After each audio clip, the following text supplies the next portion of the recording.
This investment update is brought to you by La Trobe Financial. Make your money work harder for you. Hello, this is Chris Andrews from La Trobe Financial. Since the 2008 financial crisis, the world has developed an addiction to low interest rates.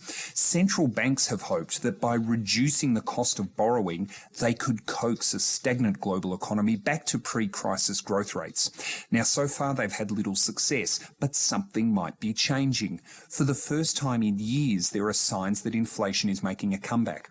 Now, economists are divided as to whether this will last. But the US Fed has already started signalling the first interest rate increases in years. Our Reserve Bank has not been as hawkish, but even its language is changing as the COVID recovery continues. Some economists are now expecting that Australian interest rates could start moving up as early as next year. So what does this mean? Higher interest rates would be welcomed by savers and investors. Generating income to live on has been incredibly difficult over the last decade. Unfortunately, even if rates increase, they won't be returning to pre-crisis levels for years, if ever. For borrowers, higher rates means you'll pay more interest, but the effects shouldn't be overstated.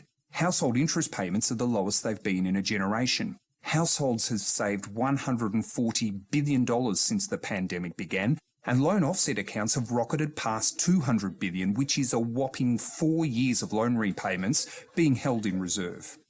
So yes, the world looks a bit closer to interest rate increases than we thought 6 months ago, but for ordinary Australians, there's nothing to fear. This is Chris Andrews from La Trobe Financial.